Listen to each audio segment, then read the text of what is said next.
help you if that goes wrong, okay? Okay. Now jump, jump. Now jump. Now jump. Now jump. Now jump. Now jump. Now jump. Jump. All right. Can you hear me? Nick, how are you? Hey, not bad. Can you hear me? Yeah, I can hear you. Can you hear me? Yeah, I can hear you fine. It's all good. Oh, good. Have you got your tea and your coffee? I have got my... Lovely. Is that your wife's cup? No, it's mine. Is it? It look like me. Yeah, it is. It's Tigger.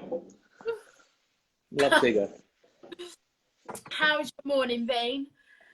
Yeah, not bad. I had a late night, like I said to you earlier, as I've editing our podcast. Yeah, have you finished? No, I'm behind on my homework. I mean, we'll come on to that. Yeah. Otherwise, just had a cycle and had some breakfast. Not big going on. It's quite a nice day outside. Already this morning? Yeah, I do it first thing. Otherwise, I don't get it done. It's for 15k every morning. Really? That's the thing. Once you've done it, you do feel better for it, don't you?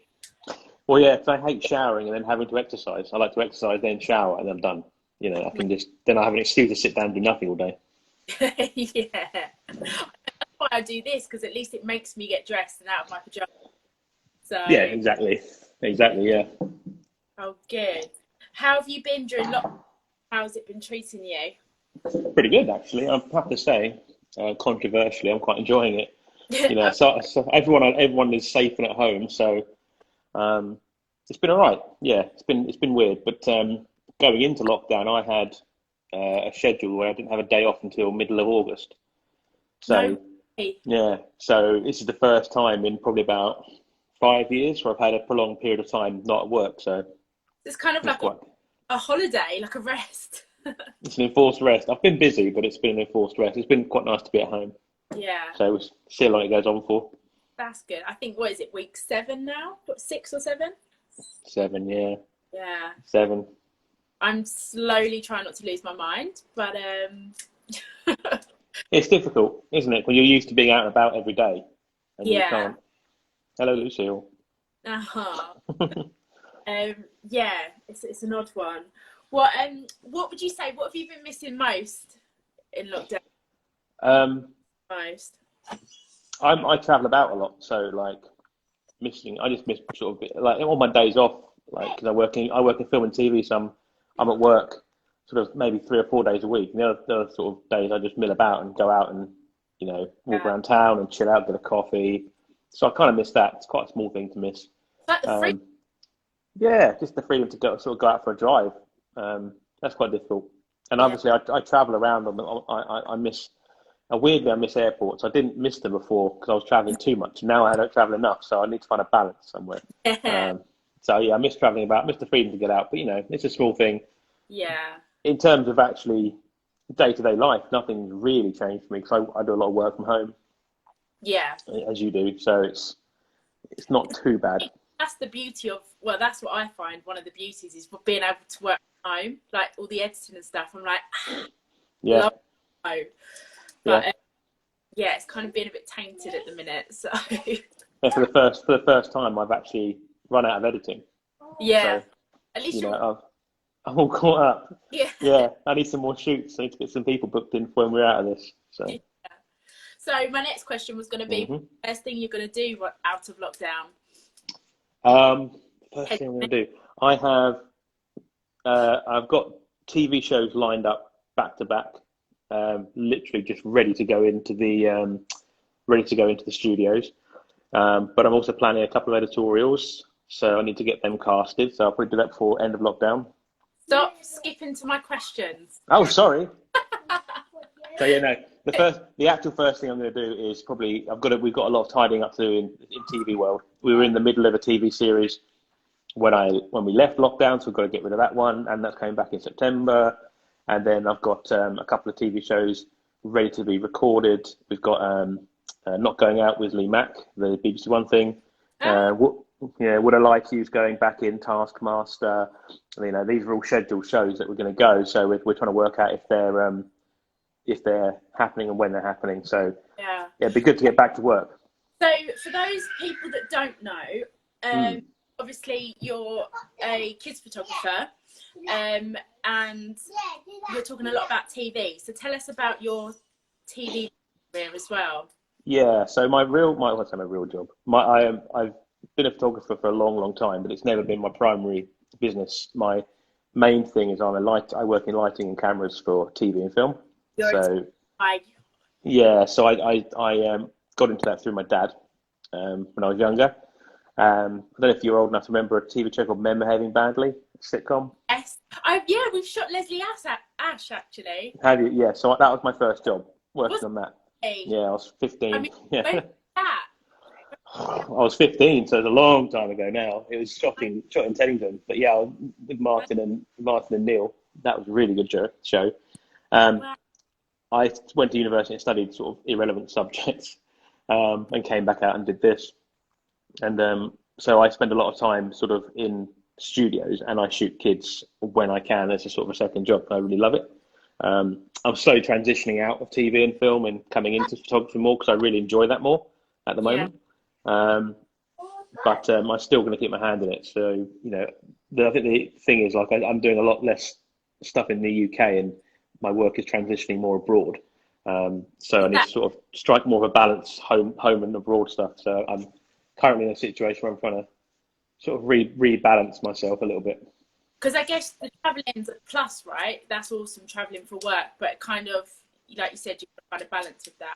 Yeah, I mean, it depends. So sometimes it's not really travel, because I travel with large events like the Olympics, the World Cup, Formula One, which are not like short periods. I mean, like the World Cup, I was in Moscow for like nearly 8 weeks, and you're not on your own, but you're living in a hotel room, and you're sort of doing 15, 16-hour shifts. So you guys.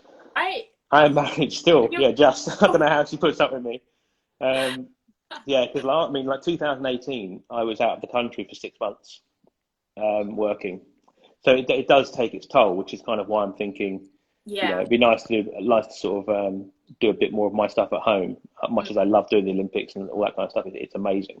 And we see places that I would never ever visit if I wasn't doing an event. Like I would never have gone to Korea, you know, or Singapore really, or you know, I'm doing Japan next year, which is going to be fantastic. Obviously, Middle East, we're doing the World Cup. So we get to see some fantastic things, but the timescales you're away for a long time. A long time. But, you know, there are massive advantages to doing it. Like you say, I always get to shoot with people when I'm abroad as well. So I meet lots of foreign agencies and stuff, which is great. Great for the network, isn't it? It is good for the network. Yeah, it is good for the network. And, you know, it does open up opportunities in other ways. And obviously, you know, when other models come here from sort of Russia or anything, they can always give us a call, and they know they've got someone in the country they can speak to, which is quite nice for them as well. Yeah, definitely. So you had kind of briefly touched upon working with kids in film then, and then so what was not the jump as such, because obviously you're still dealing in both, but to kind of take on more of the kid work as well, like. So yeah, I've always liked taking photos. I've always wanted to sort of find an industry that I enjoyed. So I shot weddings for a long time, and that was fun. But it never really fit with me. Yeah, it's hard. It's nice. You know, it's a demanding industry, and I kind of never really fitted into it. I enjoy shooting them, and the people I shot were lovely. I did over 150 weddings, and they were great. But it never really sort of gelled with me. So I kind of moved into shooting fashion for adults and sort of older teens and doing editorials for them. Yeah. And again, it was fun. It was creative, but I found it very high pressure. Kind of, you know, the overall, I know the feeling of the industry wasn't quite friendly enough for me. You know, I didn't want to add stress to my life. I kind of just sort of wanted to do it as I'm trying to do it as a bit more fun and find somewhere that I can actually enjoy working. Yeah. And my wife's a teacher, obviously, so I do a lot of volunteer work at the school. I chaperone school trips and things, and when I chaperone the trips that go sort of away for a week, I sort of started doing photography for the parents, just photographing the activities and the kids' holiday and sort of end of the week, I make a book for them, and they give them a book of all the photos. Oh, that's sweet. That's yeah, mum stuff like that. yeah, it was nice. So I kind of got into it that way. I kind of found that I really just enjoyed photographing kids and working with them. So I thought I'd try my hand at it. It was never something I thought I'd ever do or work or be good at, if I'm quite honest, because it seemed quite a specialised thing. Yeah. But it's kind of worked, and I really enjoy it. And I enjoy meeting the kids. I enjoy meeting the parents. I'm going to be doing more editorial work hopefully this year, because I've really stepped back from that to sort of put my studio together. But other than that, yeah, it's coming up. It's coming up, is it? Mm. Yeah. But I had no idea. That's really interesting. Wow. Mm-hmm. I love that. So that's how you got into kids industry. What's one of the things that you love working with kids? Like, I mean, there's so many stories that. Yeah, I mean, the same as me. It's impossible to have a bad day. Yeah. Unlike when you're working with adults and on film sets and stuff, people can get on your nerves, and you can always have a bit of an moment. But when you've got kids in the studio, you work with them, they're always just so much fun. Yeah. It's so chilled out. They come in with a really open mind, a very creative attitude, and they're just happy to sort of do the work. And also they give such a lot of things back to you through the camera. You end up really loving the work you're doing rather than sort of questioning the work you're doing. Yeah. So in that respect, I find that I like a lot more of my work these days, just because of the relationship you can see with the subject, and it's just because they're so open. There's no judgment. They just sort of sit down, want to have a good time. They chill out, and it's just fun. Yeah. So yeah, I mean, that's the main thing I enjoy. It's the fact that for me, it's kind of like a day off in some ways. I'm at work, but it's a day off because it's really chilled out. It's lovely. Yeah. And I've never had a bad shoot in all the time I've been doing it. So, I'm really grateful for it. Nice. So with, and that was what I was going to come on to as well, is in your style of photography. So how would you describe like your photo style, if you could sum it up? I don't know. It's a tricky one. We discussed this as well, didn't we?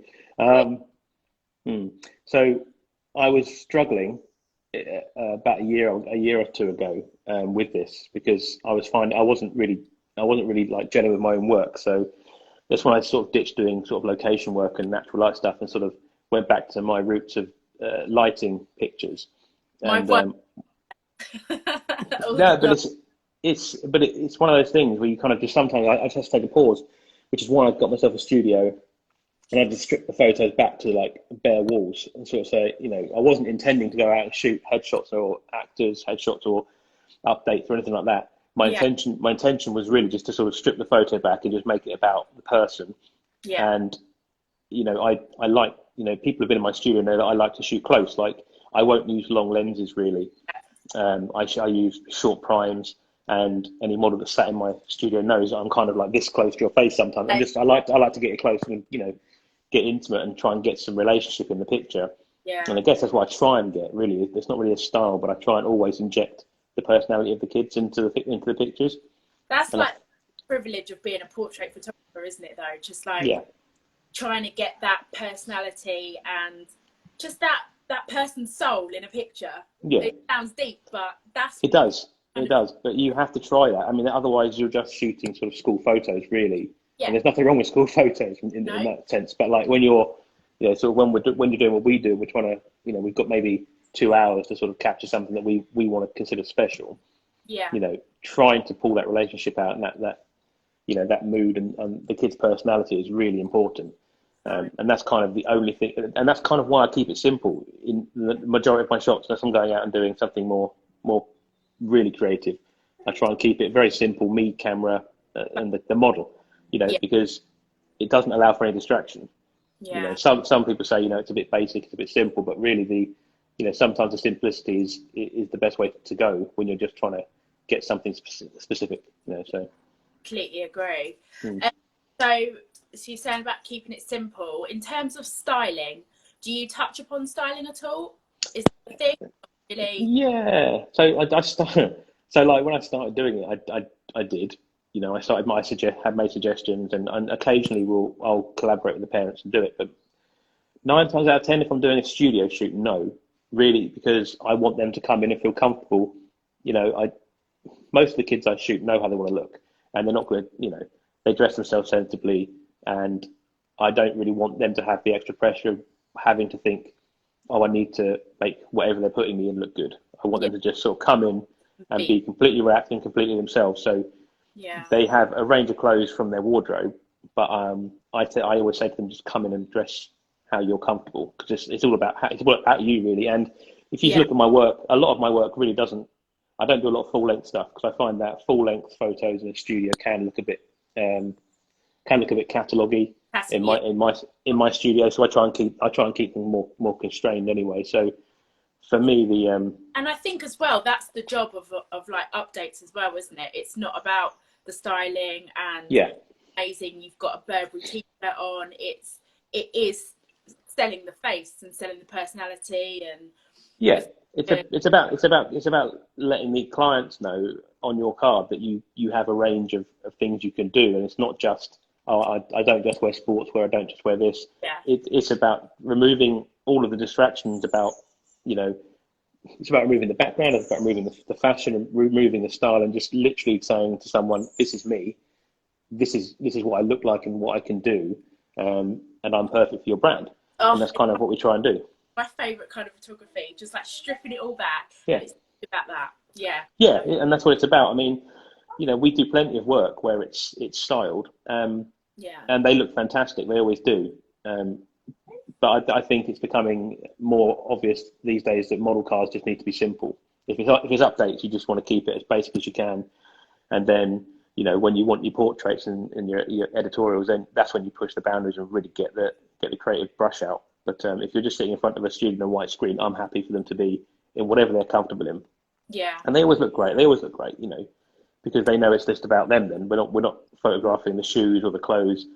They haven't got to worry about it. It's literally just sit there and be yourself. And let me do my thing. No, I love that. So talking about editorials, latest editorial is out at the minute with Junior Style London. Yeah, that's cool, isn't it? And it looks amazing. And about the 3 models that you work with, and where did the concept come from? So the concept came from a piece of art that I saw by Jeremiah Kettner. He's a fabulous painter who I love, and I have far too much of his work in my house. But he does a lot of conceptual stuff with Japanese style and weird colours and stuff. And I loved the idea of sort of merging those two things, because I'm a massive fan of the Japanese culture, even though I've never been there. I'm a huge fan of sort of anime and the fashion styles, all that kind of stuff. And I just thought it'd be really cool to do a fusion piece with sort of a Western mix. And it came to me sort of a year and a half ago that I wanted to do it, and it's taken a long time to come to fruition, because what I didn't realise was the kimono as a garment is very rarely suited for children. And obviously finding traditional kimono in the UK was quite hard. I was very lucky to find, my stylist Jen found 2 stunning suppliers, and the garments are beautiful, and they're authentic kimono, which we managed to fit to the kids. And she found some great high street pieces, and it was really good fun. You know, I chose the models based on experience with a couple of them who, you know, I've shot with them before and I love them. And Tilly, I met, I think I spoke to her mum on Instagram, and she was really keen on the project. And Ronnie was a huge support. You know, she was really helping to drive the project forward. She did the hair. She was great. She lent us her salon, so she did so much work on it, and it was fantastic. And Tilly was perfect for the shoot. We did originally have a 4th girl who sadly couldn't make it because of illness, so we had to adapt it ever so slightly. But it was really good fun. You know, looking at it now, I'm really, really pleased with how it turned out. The images are some of the best I've taken, I think. It was something that when we got to the actual shooting day, you know, it doesn't really quite match your concept. There's some things I had to sort of adapt on the fly. Where were so you? That way? No. I keep forgetting where we were. We were where Ronnie's salon is, and I forget where it was. Is that Tunbridge Wells? I think it was Tunbridge Wells. aren't they? Oh wow. Yeah. Yeah. No. So that was nice. But we had a lot of funny looks on the street. Yeah. Because we were just in the middle of a market, and I it's one of can. those things where you worry about the models. Do you think I'm walking them into like a random public place and they're dressed up in full Japanese garb? I've got a team of people. I've got flashes, and it looks really weird. And they just get on with it. It's great. And that's Yeah. kind of the mark of a good model. They just sort of crack on and get on with it. Yeah. It's part. I think I was talking to you last night. I'm thinking about revisiting the concept and sort of extending the editorial to Yeah. a second part. So So I look haven't out. told the models yet or the team, but I'm thinking about it. Now they know. They know Yeah. now. Yeah, that'd be great. Part 2. And Yeah. part 3 in Japan. I mean, you have to do part 3, absolutely. Yeah, that's gonna be shot in Tokyo next year.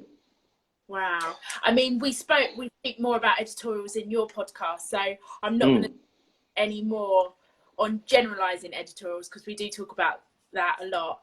Yeah. And it is really quite interesting in terms of how we cast, behind the scenes of editorials. Yeah, so that's If anyone wants to know how we work, listen to the podcast. It's coming out tomorrow, and Kelcie and Emma are on the podcast, and we talked for a long time about everything. It's great. You're like having to cut it all up, but yeah. So coming on to your podcast, where did that idea come from?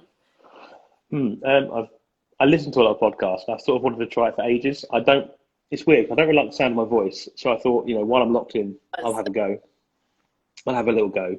I didn't know what. So I've been, when you do these things, you think, what topic am I going to talk about? So I figured I know the thing I'm working in at the minute is sort of the kids modelling industry, and I always see a lot of questions from parents and things about how to get started, and there's always a lot of questions about photography. So I figured the best thing to do is just throw a subject out there and see if anyone wants to get involved, and the response has been mad. We're getting really good listening figures, and a lot of people want to be involved. And obviously, if anyone does want to get involved, then reach out to me on Instagram, because I'm always looking for people to talk to. Yeah. I suppose it's endless, like you said. The questions can be from modelling to jobs, to casting, to agencies, to photographers, agents. Yeah. So you could, looking for anyone. Yeah, exactly. Anyone. I mean, you guys are the next episode tomorrow. Episode 4 has been really cool. We've got an interview with the team at Ray and Robin, which will be really fun. Oh, that's gonna be really cool. So we get some, we can ask them some questions about how the agencies work. I've got some interviews lined up with some of the magazines, so they can sort of answer questions about editorials and how that's all done. Yeah. It's been great. People really want to get involved. It's not just because they're locked in. I think really there's kind of a need for people to sort of hear how things work in the real world, because you can have as many forums and as many Facebook groups as you want, but until you hear from people who are actually doing it day to day, there's not really much of a reality check. We do speak a lot about how the models work and how the mums work and how hard it is, because it's a real job when you get into it. Tilly and Ronnie have just come on. Hi. But I mean, your first 2 episodes with Ronnie, Tilly, Rianne and Esme, I mean, just hearing it from their mouths about the day-to-day of going to a casting. I mean, not glamorous. It's not glamorous at all. No, it's one of the things I talk about when I do seminars and sort of working in the creative industries and in the media particularly, and it's the fact that there's a big payoff. It's a big payoff at the end of it, but you do have to put a lot in. Yeah. Certainly in any industry that involves media or creation, and you're giving up a lot of your time for not a lot of reward at the beginning. It's a massive investment in time and sometimes in money to do what you want to do. But if you persist at it, you can succeed. Yeah. But there is that massive journey to get there. Yeah. Again, you can hear more about that in your podcast, which, the first 2 episodes are great. So anyone that hasn't, listen to it, because it's interesting. Another question was, do you prefer studio or location? Well, for someone who owns a studio, it'd be weird to say anything else. But I don't. I prefer location work. I find that I shoot better updates in studios. And that's just for me. I can get more consistent results for day-to-day updating in my studio. But like I say, I've come to the point where after shooting the editorial a few months ago, I really want to get back out and do a lot more of that. I used to shoot nothing but location. Yeah. And I really did enjoy it. And it offers a lot more flexibility. You know, you can sort of meet at some really cool locations and, you know, walk about and do some really interesting things. And it's so much cheaper. So much cheaper. Yeah. Having a studio isn't cheap. It's quite an investment in every respect. Yeah. But, you know, for me, if I'm doing a day-to-day update, depending on what the client wants, you know, I will start doing, I stopped doing them. I will probably start doing updates out on location again if they want them, if that's their preference. But if I'm doing updates or headshots, it'll be obviously studio, and then anything else I'll shoot on location. But I do want to do more of it. I did miss it. Yeah. Where can they find your studio? Where are you based, Nick? So I'm based just outside Watford, about 5 minutes from the Harry Potter studio. You know, the Harry Potter world. Yeah, I'm right next door, pretty much. So if you head there and you'll find me. It's not too far. You're not that far, so you're Watford based. Mm-hmm. Right. So do you have any projects coming up other than you want to do part 2 of the current editorial? Any projects? Yes. Yeah, a couple of things. One we're not speaking about. One, but there is a couple of things I want to do. Yeah, like I say, like we discussed it in the podcast briefly, but you know, you guys have got 2 editorials planned and cast, and that's really cool. So I'd love to. I've got one more editorial in mind, and I need to cast it. I haven't started yet, so I will be opening castings for that soon. That'd be cool, and I'm hoping to shoot that somewhere out of the city, so somewhere nice and remote. That'd be pretty fun. But that's what I've got. I mean, yeah, basically planning part 2. I've got to get another editorial planned, and obviously there's a secret project we're working on, which will be quite fun as well. But yeah, I mean, you can only take on so much. I've also got to keep I've also now got to keep the podcast going. So I've started it, so I've got to keep it going now. So podcast weekly. It is going to be now. Yeah, I mean, I wasn't sure how often to release episodes, but I think weekly is kind of a good way to do it.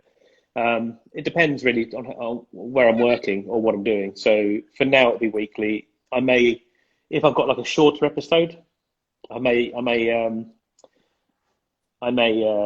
release sort of every few days, depending on how long the episodes be. So I may release ours tomorrow, and if I get a quick turnaround on the interview, I may just pump out a quick chat with one of the agencies. But we'll see how it goes. But for now, weeklies, and maybe for Tuesdays. So yeah. Oh, amazing! So when's our chat out with Emma as well? Is that tomorrow? That's tomorrow. Yeah. Oh, exciting! Tomorrow morning at 9 a.m. it should be out. Okay. That'll be my. This is what I'm doing today. It's finishing that off, but it's epic, I think it's probably the most enlightening chat I've done, because we spoke quite openly about everything that we do.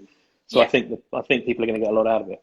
Yeah, and I think as well it's important to say that I think a lot of people with, you know, in the industry with photographers, they think that like we're not friends. Like, oh yeah, we are. Yeah, you know, we do talk, and it's just the creative. I mean, when we all talk and start kind of churning out ideas and stuff, which again, the secret project that we've got kind of churning at the minute, it's so exciting. So yeah, it is. It's nice because, you know, I think it's good for parents and that to know that we do sort of collaborate and chat, because you know, we aren't enemies and we're not competing against each other. We all offer something completely different, and we don't hold it against anyone.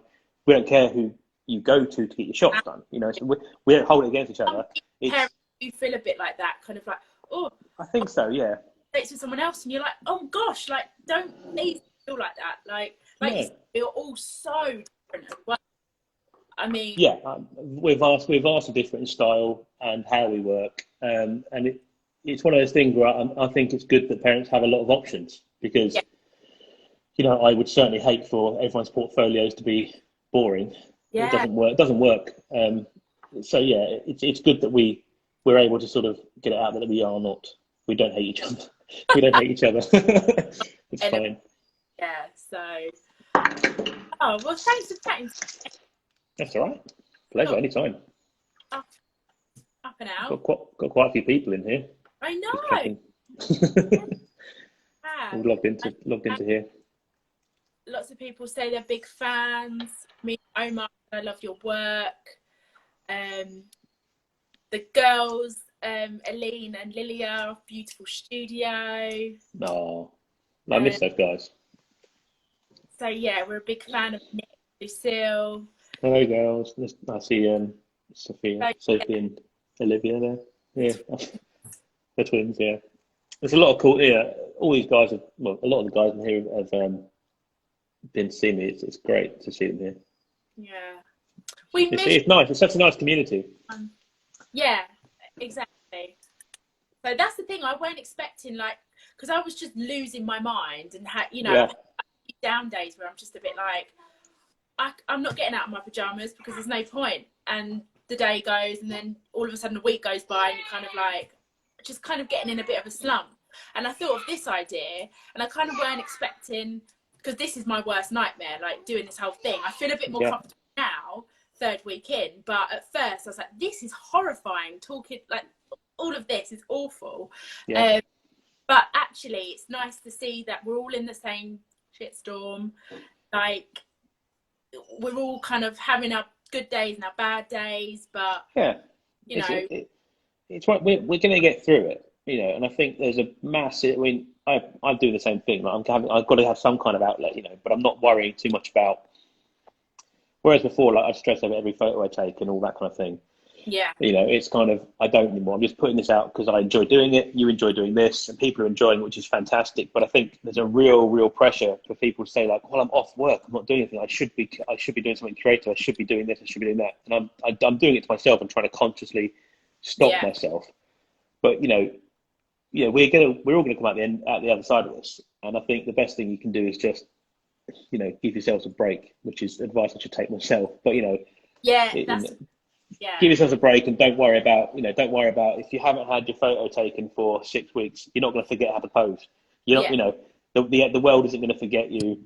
Yeah. Agencies aren't going to forget you. And we'll all be back in studio shooting. We'll all be back out doing stuff soon. Yeah. Don't worry too much if you have to go a few weeks with just doing nothing and chilling out. Just sit in the garden. It's nice. I'm back, are we? So. And when we're back, we'll be wishing for a day off. As soon as we're back at work, I want a day off, and then that's it completely goes the other way. So, just take it easy, don't worry about it. It'll be fine, and in a few weeks we'll be out of here. Yeah. Well, thanks, Nick. I think we'll end on that note. Cool. No worries. But I mean, we'll speak anyway. But look forward to tomorrow. It's going to be good. It's going to be good. It's editing really well, and for everyone in the room, go spread the word that the podcast episode tomorrow is going to be pretty cool. It's going to be a long one. It's called. It's the Meritive, isn't it? The Meritive, yeah. Podcast. Check it out. You can check it out. I'll tag it in a story, and obviously I think Kelcie and Emma will share it as well. Yeah. And it's going to be ready to go at 9 a.m. tomorrow. If you see it on Apple Podcasts, subscribe and like. It helps me out. It increases our visibility. We're slowly climbing up the charts. At the back end of the charts, we're climbing. We're getting there. So let's keep the momentum going. Yeah, perfect. All right. Have a lovely day, Nick. You too. Thank you very much, Kelcie, and everyone for saying hello. See you soon. Bye, guys. You too. See you later. Bye. Bye.